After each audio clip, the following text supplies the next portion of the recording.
turbocharged with TurboGrafx-16. Sophisticated graphics, sizzling speed, and sensational sound. The entertainment super system for higher energy video games. All right, yes, yeah. All right. On a few occasions in the past, I've mentioned that my favorite generation of home video game consoles is the fourth, also known as the 16-bit era, and this stems from a variety of reasons, one of which is all about competition.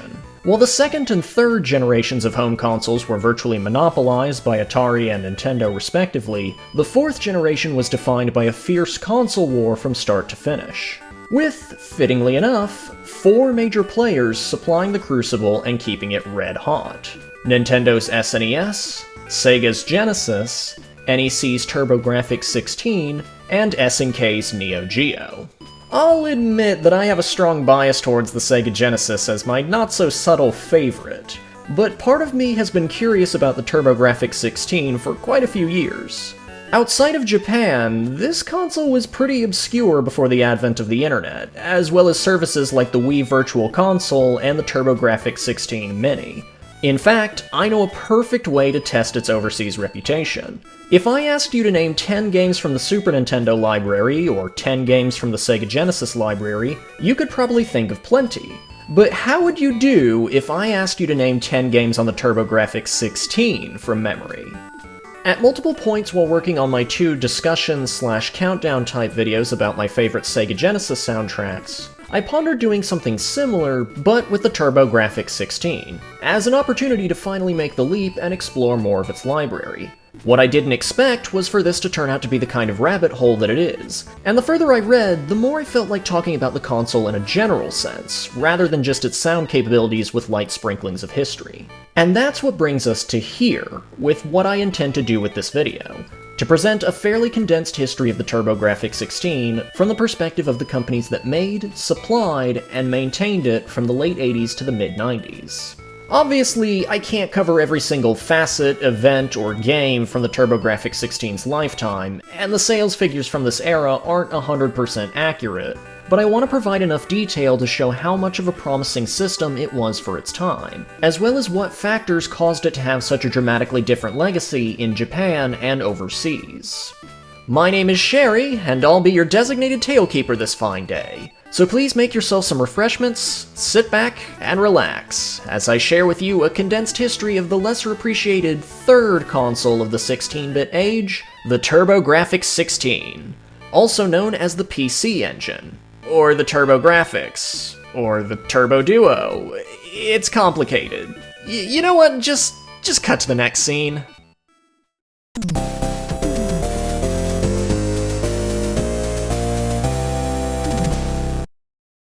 Before we can talk about the system itself, I'd like to briefly introduce the 2 companies that created it, both because their names aren't as universally recognized as companies like Nintendo or Microsoft, and because knowing their backgrounds helps to establish an understanding of what the video game industry was like in the early to mid-80s.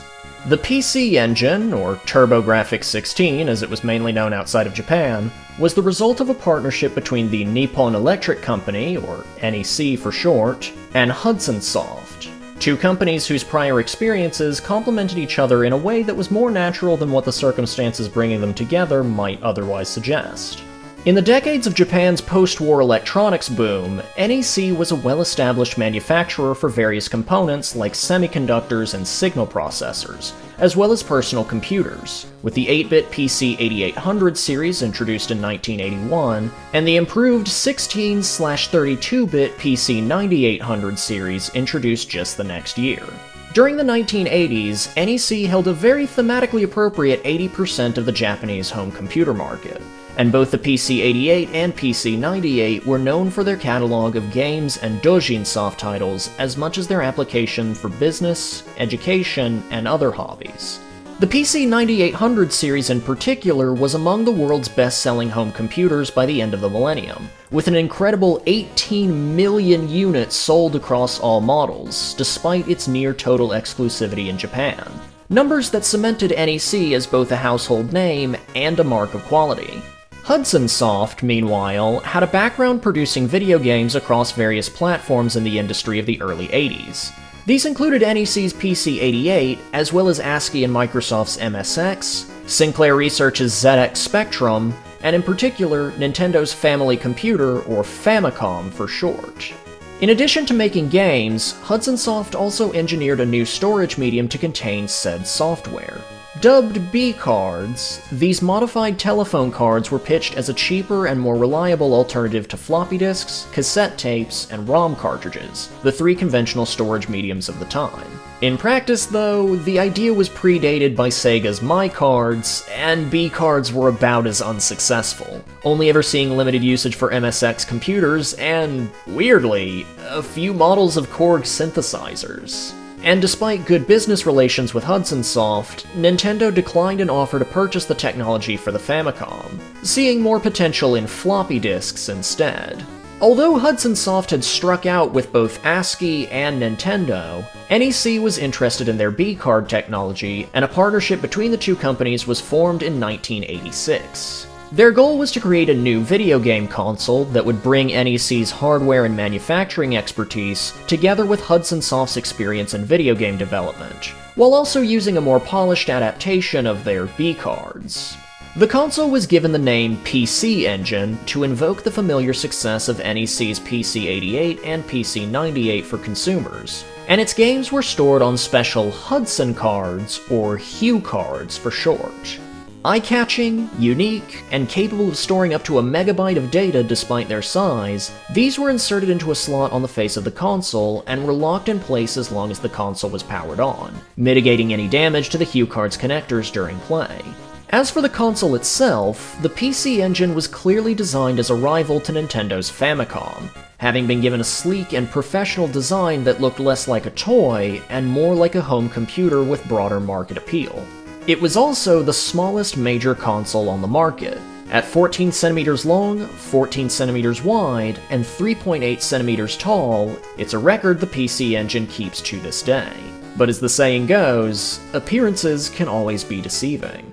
Under the hood, it was powered by a Hudson Soft HUE C6280, an impressive 8-bit CPU connected to a pair of 16-bit GPUs, technically making the console more of a transitional system between 8-bit and 16-bit instead of a fully 16-bit platform, but this was as good as you could get for a home console with tech from 1986, and it looked and ran better than what Nintendo and Sega had on the market, which was all that really mattered anyway. The HUE C6280 CPU also doubled as the console's sound chip, offering a greater variety of potential audio than the Ricoh 2A03 used for the Famicom. The Ricoh 2A03 sound chip offered 5 audio channels, or voices, but it was also locked into 2 pulse wave channels, 1 triangle wave channel, 1 noise channel, and 1 sample channel, used for things like the extra percussion in Super Mario Bros. 3 and the crowd noises in Mike Tyson's Punch-Out! This is why most Famicom/NES games have a very similar but immediately recognizable sound, barring add-ons like the Famicom Disk System or Konami's VRC6 and VRC7 chips.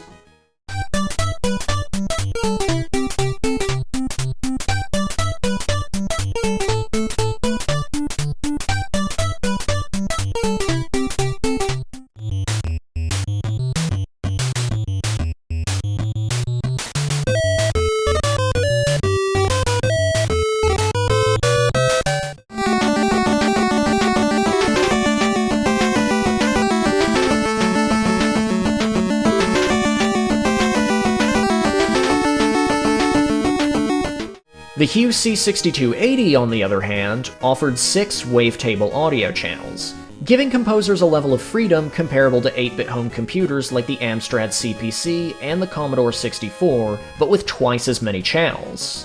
Further features, like the ability to sacrifice channel 1 to apply modulation to channel 0, or running multiple channels of direct DAC audio within the CPU's ability to handle it, made it a clear step forward for console audio.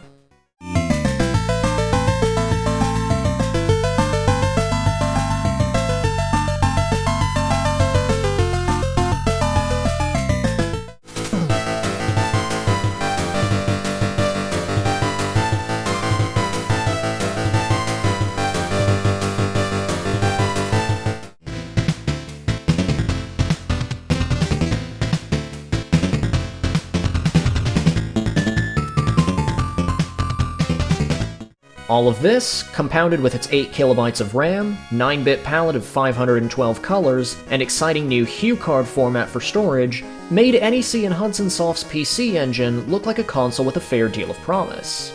It just needed to hit the market and see what fate would have for it.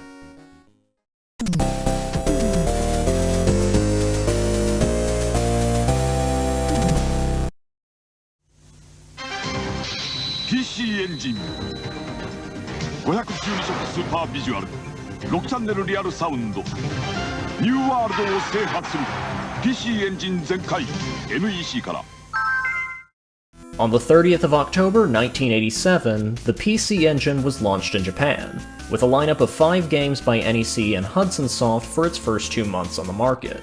Bikuriman World, Shanghai, The Kung Fu, Kato-chan and Ken-chan, and Victory Run.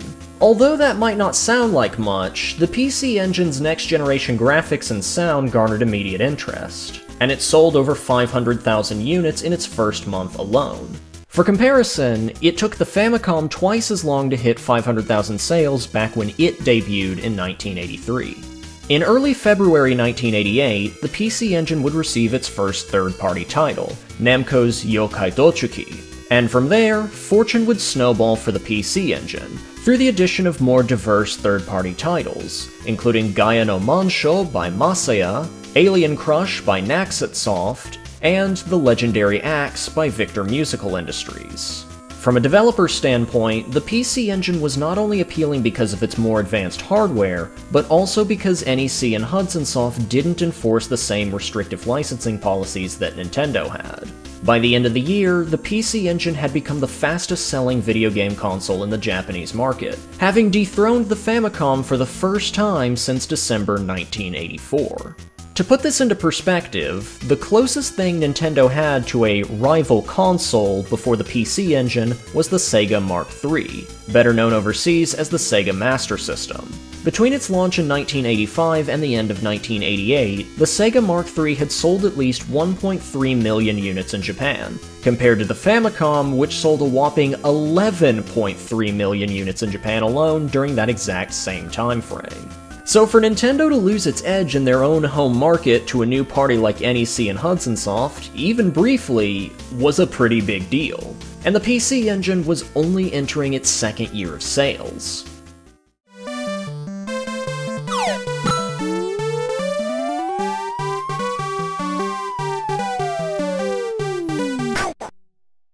Putting the first 16-bit console on the market also gave NEC and Hudson Soft a degree of security against competition, especially since it took exactly 365 days for a new challenger to appear. On the 29th of October 1988, Sega made their move and launched their next console, the Mega Drive. But despite being the world's first proper 16-bit home console, the Mega Drive's initial launch in Japan was a flop, having been crushed between blockbuster releases on the ever-resilient Famicom and the PC Engine's year-long reign over the 16-bit market. All things considered, the PC Engine was doing great for its first year of launch, defying expectations for a new party in a market that was pretty tight beforehand. Challenging Nintendo's position in their own backyard and safeguarding their console's status and sales against Sega's new Mega Drive were both accolades for NEC and Hudson Soft to take with pride, but the PC Engine's golden age was just over the horizon, chiefly defined by one major development in late 1988.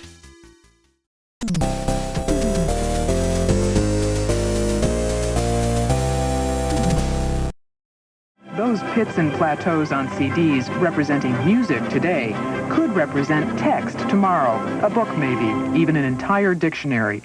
A compact disc computer memory is a technological reality in Japan. Fishy says this plant could produce the software for just such products. You can put on one CD the equivalent of 600 to 800 floppy disks. When it was originally launched, the PC Engine stood out by embracing a new way to store and play games via HuCards. But with the console's quick and impressive commercial success, NEC and Hudson Soft were emboldened and ready to further their position in the console market by following a two-word innovation that was sweeping the entire tech world of the late 80s: compact discs. CDs were an evolution of analog laserdisc technology from the tail end of the 1970s, and while laserdiscs never caught on with the general public, CDs quickly garnered an interest. However, they weren't viable as a medium for digital data storage until the classification and standardization of the CD-ROM. First with the Yellow Book format in 1983, then again with the High Sierra format in 1986. And while there were commercially available CD-ROMs produced beforehand, 1988 would see the publication of one more, slightly modified format, the ISO 9660. This one's really important because it remains the standard that CDs use to this day. NEC and Hudson Soft were quick to go all in on the new technology. In early December of that same year, they released the PC Engine CD-ROM². Yes, that's how it's pronounced. A CD drive that attached to the console with help from an interface unit, allowing the PC Engine to play games on compact discs, with its launch titles being a port of Capcom's arcade title Fighting Street, and Alpha Systems' experimental dating sim Noriko. Not only did this add-on mark the first time a video game console could play games from a CD, but it did so a full year before the home computer market. Yes indeed, in a detail that might surprise you to know, the first CD-based video game for home computers was Cyan Inc.'s The Manhole, a game originally made for Apple's early Macintosh series and distributed on floppy disks. It was re-released on CD-ROM on December 18, 1989, by which point there were already a number of titles available for the PC Engine CD-ROM. By April 1989, just 4 months after the add-on's release, the PC Engine had surpassed 1.5 million units sold, and for the first time ever, accounted for 50% of new console sales in Japan, having taken a major slice away from Nintendo and Sega. By the end of that year, those numbers would climb to nearly 2.4 million units sold.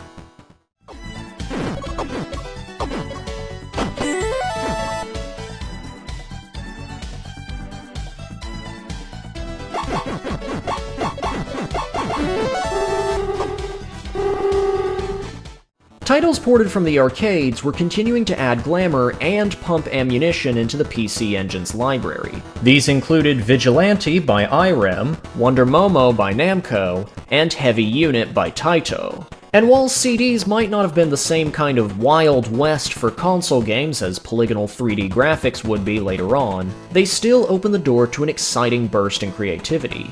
Valis 2 by Telenet Japan showcased animated and voice-acted cutscenes between levels, with a degree of quality that had hitherto been exclusive to home computers, while Capcom's Hyperdyne Sidearm Special offered an early glimpse of how side-scrolling shooters would perform on CD-based hardware, and the CD-ROM port of Nihon Falcom's Ys 1 and 2 made the most of the new audio capabilities with a soundtrack that's every bit as incredible today as it was in 1989. The same year as Castlevania III Dracula's Curse on the Famicom and Herzog 2 on the Mega Drive.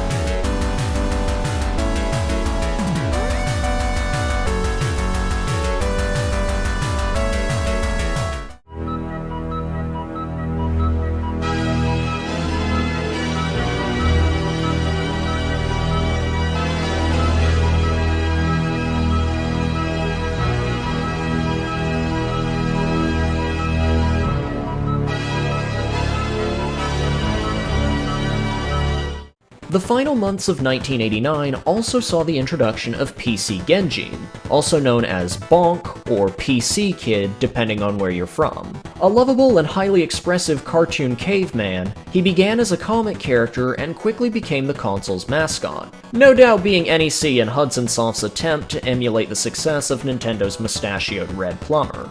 But 1989 wasn't all sunshine and rainbow islands for NEC and Hudson Soft, because the two companies also found themselves receiving the same treatment they had given their competition. Revenge is a dish best served cold, and There was a certain 4-letter company that had been left in the freezer for quite some time.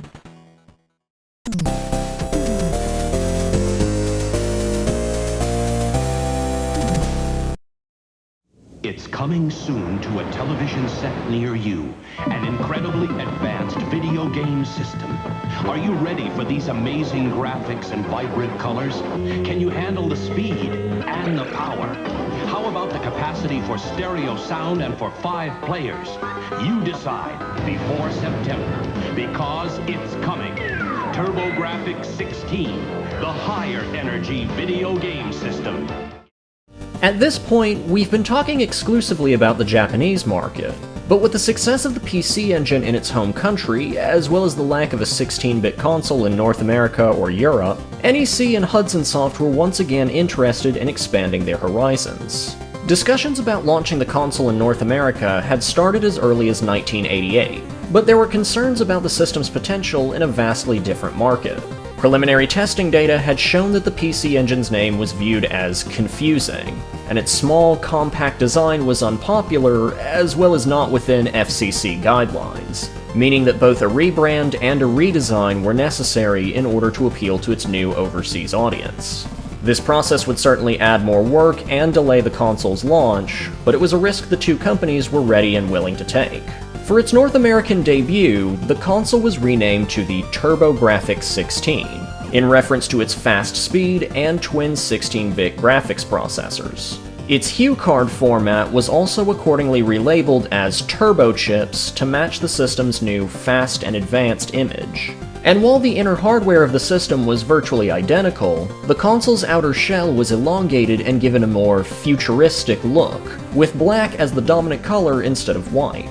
With its lengthy testing and redesign process finally complete, the TurboGrafx-16 was given a starting launch in Los Angeles and New York City on August 29, 1989.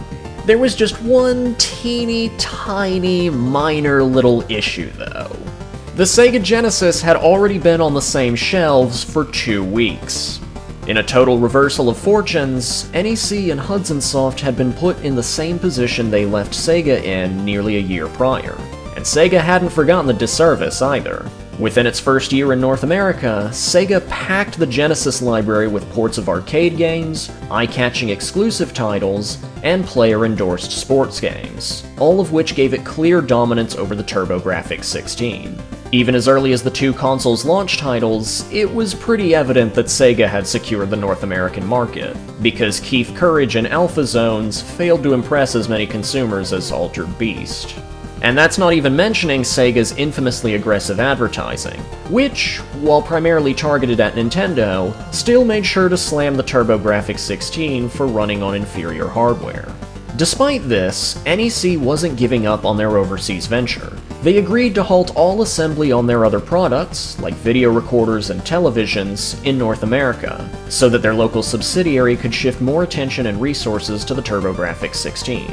Within 2 months of launch, the CD-ROM² add-on was released in North America, under the new name of the TurboGrafx-CD, and a subsequent flurry of titles were brought over from Japan to bolster the TurboGrafx-16's library. As one more measure to entice consumers, NEC would drop the price of the system from $199.99 US at launch to $159.99 US in early 1990, making it 20% cheaper than the Genesis. If SEGA wanted to play hardball, NEC would certainly answer.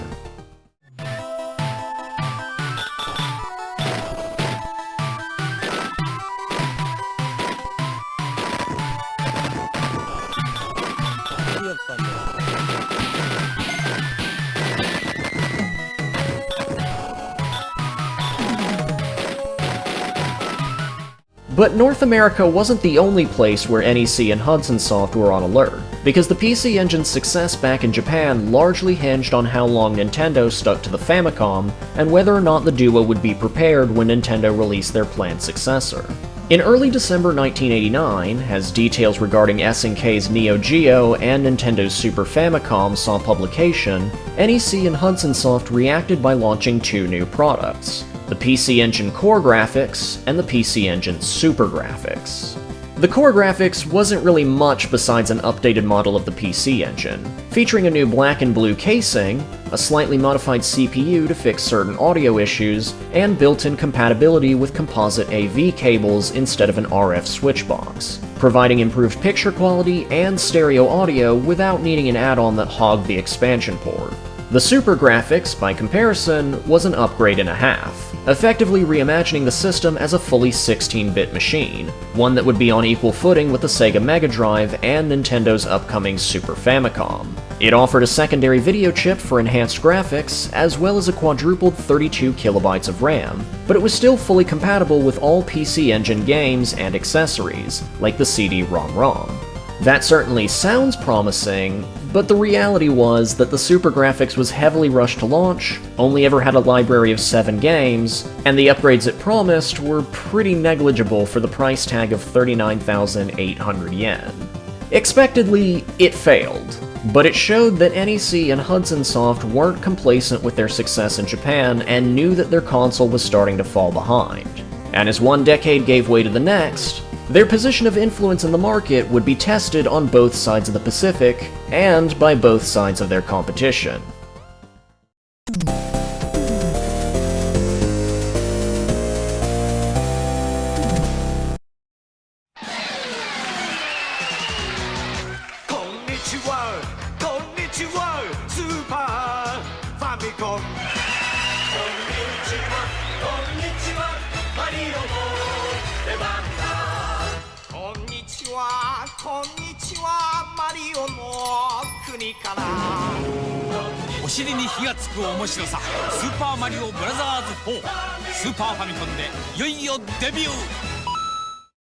If 1988 and 1989 were the golden years for the PC Engine / TurboGrafx-16, then 1990 and 1991 were its time of troubles. In Japan, the big day finally came when Nintendo released the Super Famicom on November 21st, 1990, and the shockwave was both immediate and immense. The entire initial stock of 300,000 units sold out in days, it was brought over to North America within 10 months, and after its first year on the market, it had sold at least 3.8 million units in Japan alone. It only took until the end of 1991 for the Super Famicom to outsell the PC Engine. Another way that NEC and Hudson Soft were losing ground against Nintendo and Sega, and one you might not have immediately thought of, involved save data. You see, cartridge-based systems like the Famicom, Super Famicom, and Mega Drive typically handled save data by storing it within a small battery inside the cartridge itself. SNK's Neo Geo pioneered another solution in 1990 by storing save data within a memory card that could be readily inserted, removed, and even transferred to another device. Compared to these, the PC Engine and TurboGrafx-16 were in an awkward spot. Its HuCards / turbo chips did not contain batteries, and the CD add-ons used capacitors that would lose data if the console went for long periods of time without being powered on. This meant that games that needed to retain data, like RPGs and action-adventure games, had to rely on password systems by default. Battery-powered save data peripherals like the Turbo Booster Plus were made for both Japanese and North American models, but these weren't a perfect solution. They would block the expansion port for the CD-ROM or the HuCard slot, required regular maintenance to prevent data loss, and most were made and sold exclusively for the Japanese PC Engine, including the Tenno Koei 2, Backup Booster 2, Tenno Koei Bank, and Memory Base 128.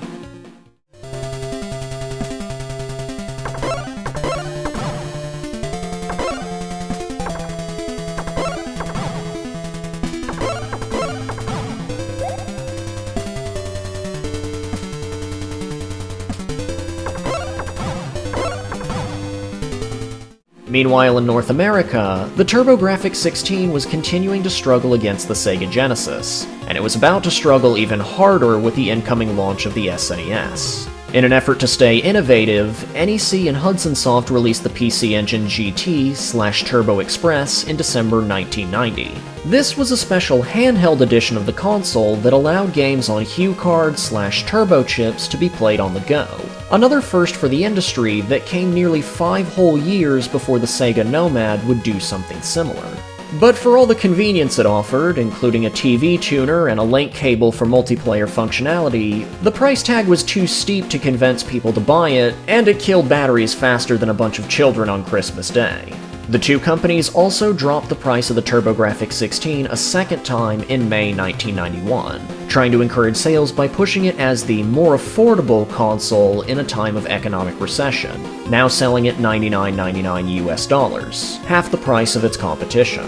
As dire as this may be starting to sound, the TurboGrafx-16 was actually receiving some pretty banger titles during this period, like Namco's slasher-inspired beat-em-up Splatterhouse, Data East's military run-and-gun Bloody Wolf, Naxxitsoft's satanic/occult-themed pinball game Devil's Crush, and a reimagining of Hudson Soft's classic Bomberman on 16-bit hardware. Bonk even got a sequel, Bonk's Revenge, in the summer of 1991. But of course, the spotlight was fixed on Nintendo and Sega butting heads and exchanging blows. And with competition in the form of Sonic the Hedgehog and Super Mario World, it was clear by this point that the TurboGrafx-16 was relegated to being the smaller third side of the North American console war. But for what it was worth, it still had its fair share of gems for those willing to look for them.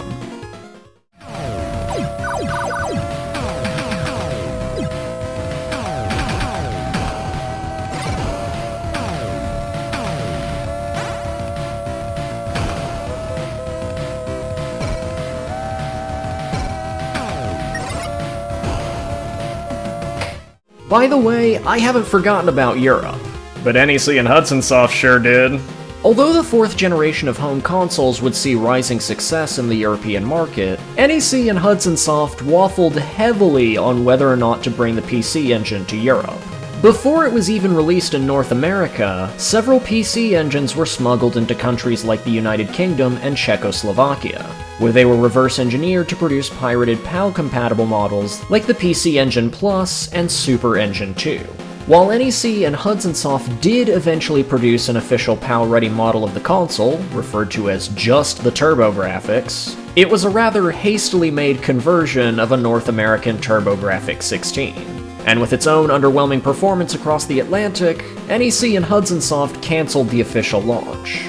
Supplies of the TurboGrafx were left to third-party distributors, including Telegames in the United Kingdom and Loto S.A. in Portugal. But that meant that they were selling limited stock without the means to manufacture more. In other countries, like France, the Netherlands, Belgium, Luxembourg, Finland, and Greece, Japanese PC Engine models were mass imported and redistributed through a policy that wasn't quite official, but also wasn't illegal either.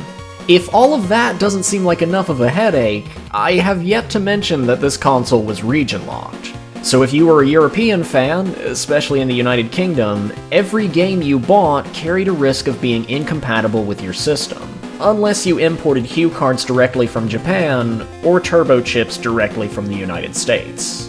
And you thought your local deli did some serious butchering. Back in Japan, where things were comparatively less on fire, 1991 would end with one major development for NEC and Hudson Soft, and one for their competition. After realizing that their console had become stretched out in complexity, NEC and Hudson Soft launched a new model of the PC Engine on September 21st, one that would bundle all of the console's updates into one machine, as well as feature new additions entirely, the PC Engine Duo. Rather than requiring a mishmash of accessories and cables, the Duo was a PC Engine and CD unit fused into one machine, and it no longer needed a corresponding Hue card to play games on CD. Not only that, but this wasn't the existing CD-ROM² unit that the two companies released back in 1988. Oh no. This was a newer, beefier CD unit entirely, the Super CD-ROM². How beefy, you might ask? While the original CD-ROM² add-on offered 64 kilobytes of buffer RAM, the Super CD-ROM² bulked that up to 256 kilobytes, quadruple the power of the original CD add-on. And if you want a sense of what kind of difference 3 years of technological progress makes, here's a cutscene from the aforementioned Valis 2 on the CD-ROM², followed by one from Konami's Castlevania Rondo of Blood on the Super CD-ROM². メガスとなぜ戦う？メガスとは何者だ。お前には無縁のことだ。剣を置いてリアリティの世界に去れ。メガスか。メガス。ギラン、貴様がログレス軍最後の将軍だ。ログレス軍は俺一人残して全滅か。戦うか我が軍に入るか選択するチャンスをやろう。死に急ぐか。うわ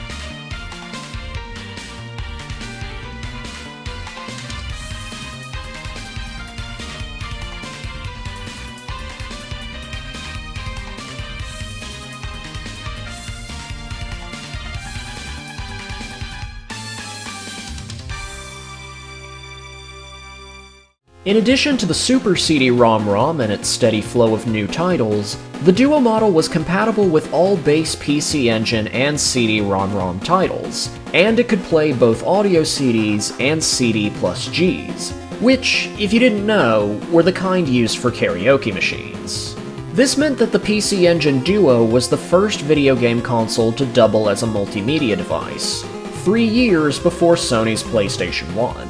I suppose you could argue that the Philips CDI came before the Duo, but the CDI was marketed as a multimedia device first and foremost, not as a video game console. Besides, the CDI didn't have John Madden Duo CD Football on it. The Super CD-ROM did, and that means it was objectively better. It gets the honors.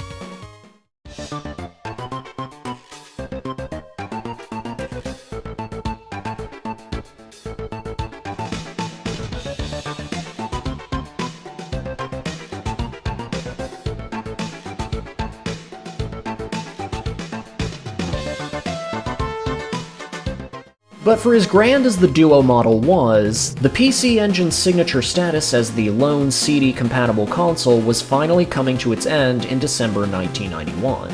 In addition to home computers adopting the CD-ROM format, Sega was riding the wave with an add-on to the Mega Drive, the aptly named Mega CD. Although it could play games on CD-ROMs in addition to audio CDs and CD plus Gs, and offered more power to its base console, the Mega CD was much more of a threat in the North American market, where it came to be known as the SEGA CD, than it was in Japan. That situation more or less encapsulated where the PC Engine was at this point. By the end of 1991, the console was entering its 5th year on the market, and while it was innovative back in 1987, the rest of the industry had already caught up to its strides, including the Super CD-ROM. Poor marketing decisions and their resulting delays meant that NEC and Hudson Soft would remain the obscure third party of the now global console war, trailing both in sales and in support from other developers. As strong as their position in the Japanese market was, it couldn't completely make up for the gains that Sega and Nintendo were making in North America and Europe, and it was clear that the console was entering its twilight.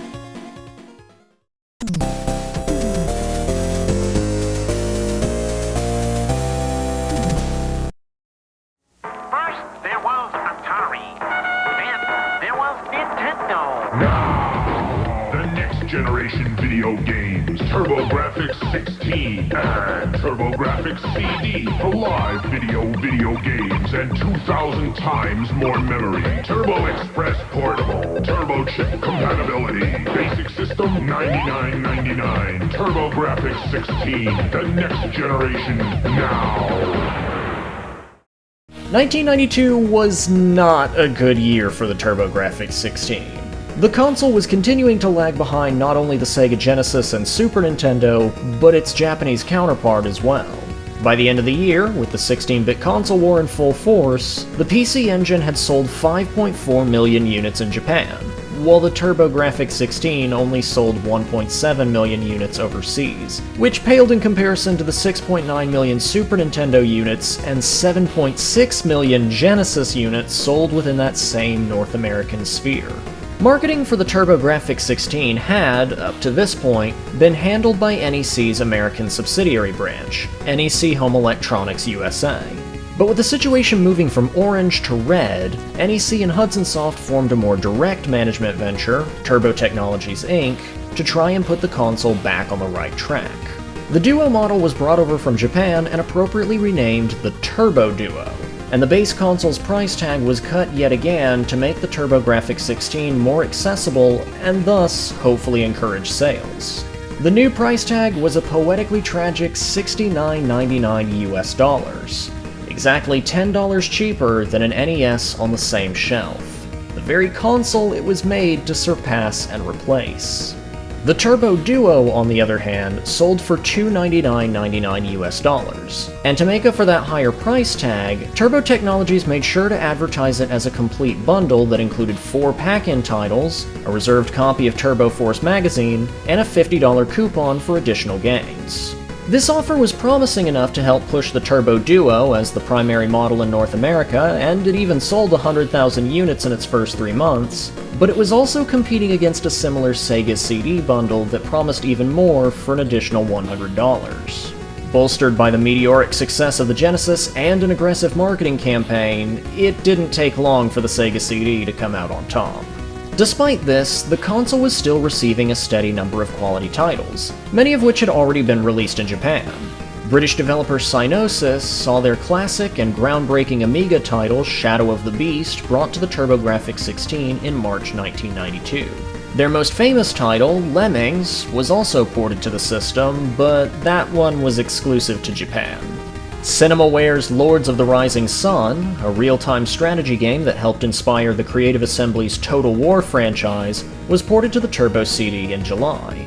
In September, Hudson Soft's Star Soldier series of shoot-em-ups saw one final release on the TurboGrafx-16 with Soldier Blade, a fantastic experience with one of the base console's best soundtracks. And in late November came the first-party title Airzonk, a humorous side-scrolling shooter starring a cooler, cyborg version of Bonk from the future, playfully referred to as Zonk or PC Denji. Building off of that, 1993 would bring another wave of great additions to both the Japanese PC Engine and North American TurboGrafx-16's libraries. Maxis Software's Sim Earth and Technos Japan's Double Dragon 2 were a pair of somewhat unusual, but welcome, releases. Koei brought 2 of their historical strategy games with Romance of the Three Kingdoms 3 and Genghis Khan 2 Clan of the Grey Wolf. Hudson Soft's own Lords of Thunder would soon prove itself as one of the console's best shooter games, and Atlus's original Shin Megami Tensei saw a port to the Super CD-ROM² during this period as well.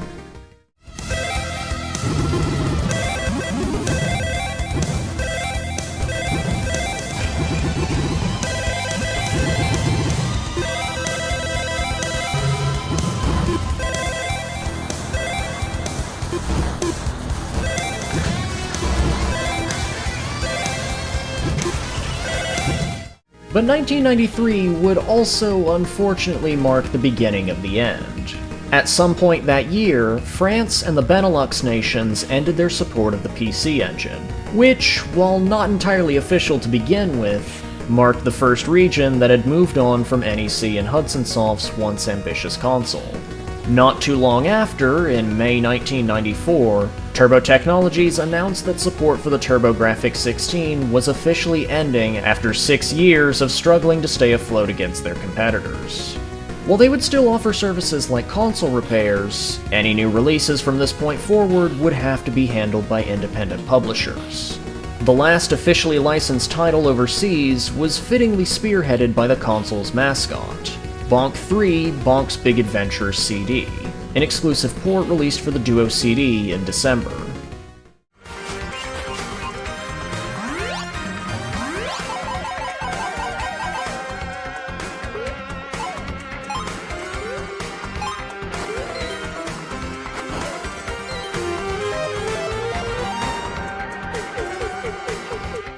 With North America out, that meant only the Japanese market was left. And in the region where they were most successful, NEC and Hudson Soft tried to give the console one more firework before its ultimate send-off: the arcade CD-ROM². Released in March 1994, the arcade CD-ROM² wasn't an add-on like its predecessors, but a pair of special hue cards made for the base console and the Duo model, further pushing the visual capabilities of the console. Given how late into the PC Engine's lifespan it was made, only 13 titles were officially released for it, though a select few Super CD-ROM games would receive special graphical enhancements if played with the arcade card inserted, doubling the number to 26.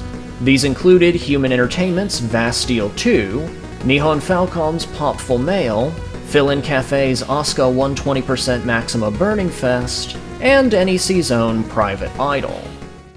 Round 2, fight!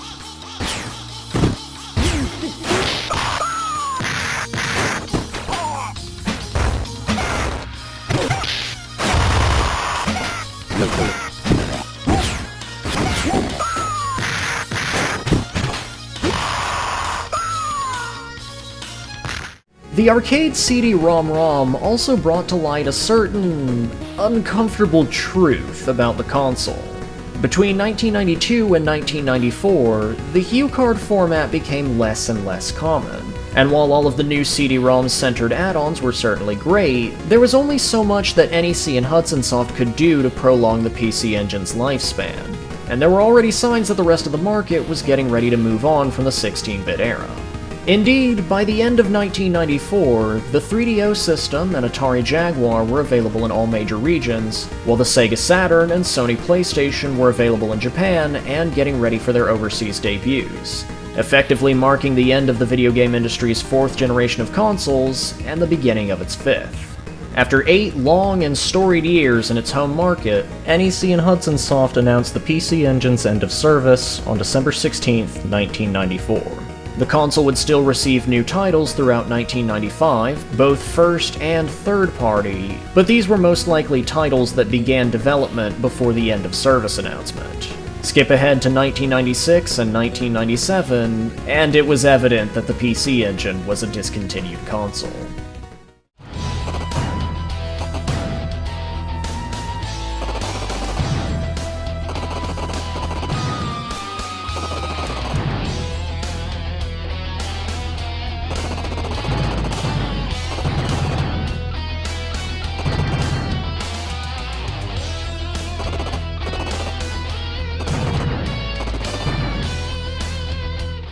The last officially licensed title for the system was Dead of the Brain 1 and 2, released for the Super CD-ROM in June 1999 by Fairy Tail. This might just be the poetic side of me trying to find some sort of deeper meaning, but I feel like that says something about how beloved of a console the PC Engine was. By this point in time, the launch of the Sega Dreamcast, and thus the 6th generation of home consoles, was just months away.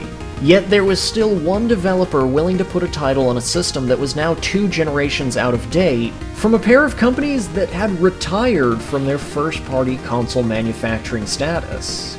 Even if it's a horror-themed point-and-click adventure game instead of some tech-bending mind-boggler, even if it was just a compilation of 2 games ported from the PC-98, this is how the console was officially put to rest. Which is kind of ironic, considering this is a game about zombies.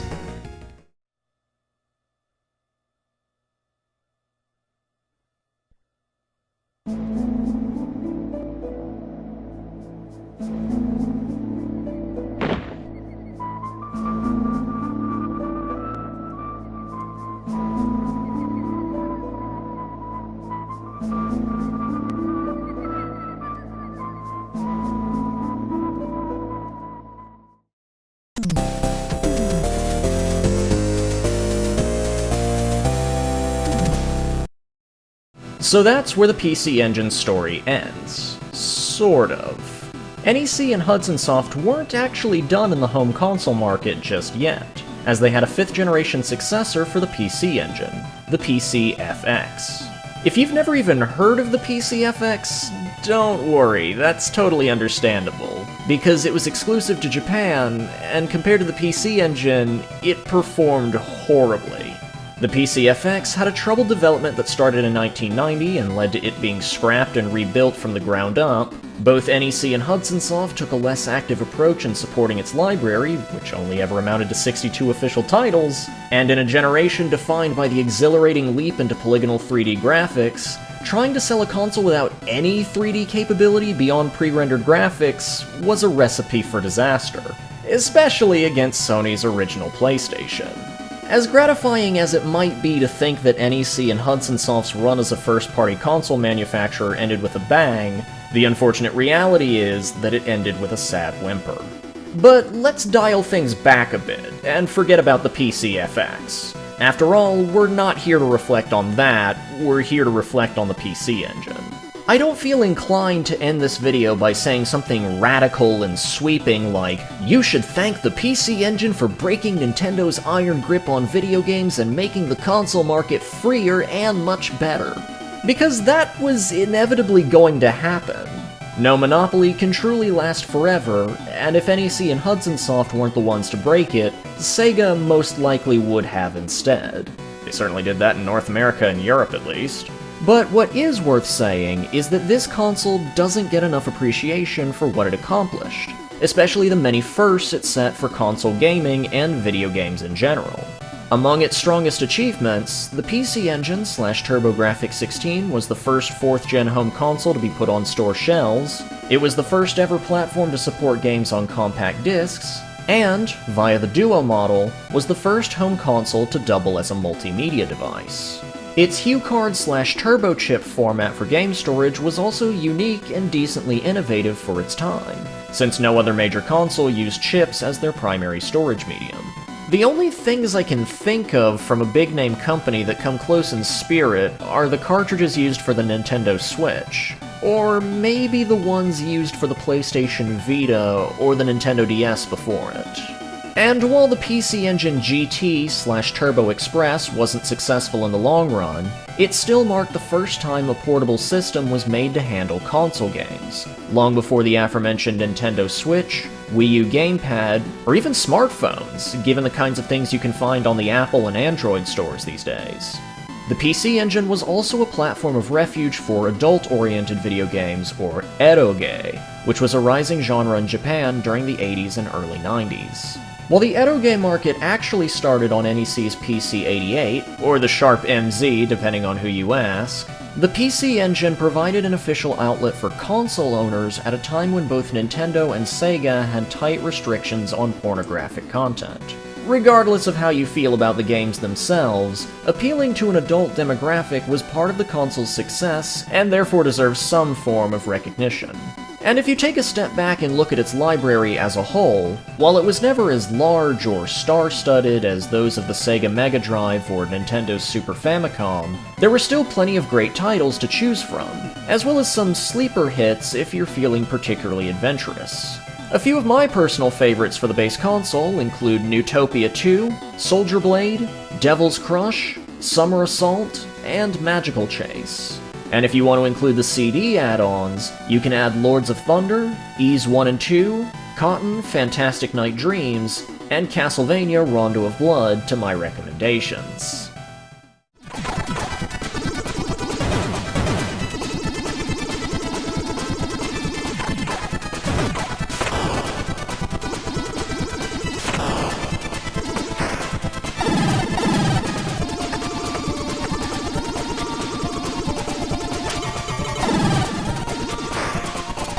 So what about NEC and Hudson Soft themselves? What did they do after the end of the PC Engine, barring the launch of the PCFX?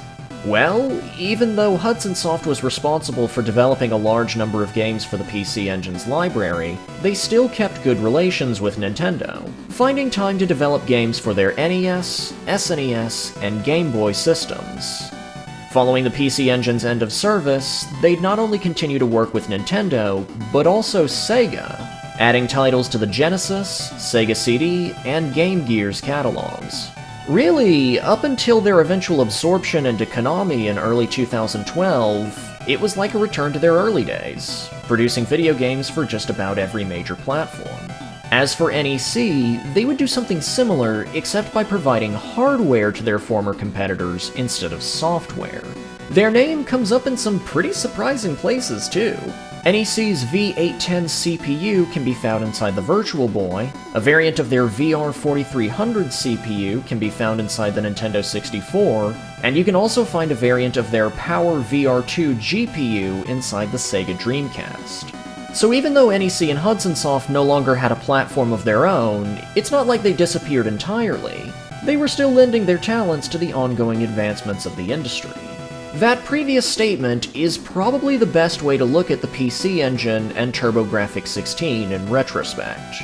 I wouldn't call it a failure by any means. Sure, there were things that could have been done better, especially in Europe, but for the debut console of NEC and Hudson Soft's business partnership, it achieved some pretty incredible things for a new player, and a piece of its legacy can still be felt in home consoles today. While I still stand by my earlier statement, that the SEGA Genesis is my favorite console from the 4th generation, I still picked up a considerable amount of newfound appreciation for the PC Engine / TurboGrafx-16 while working on this project, and I certainly hope that I've been able to convey that through this slightly rambling history lesson of mine. And who knows, if reception is good, I might consider doing another one of these for the Sega Genesis or the Super Nintendo, or maybe another secondary system from a different generation, like the ever-infamous Atari Jaguar, or maybe the ColecoVision. We'll just have to see what the future has in store, but for now, thank you for watching, stay safe, stay lovely, and until next time, take care.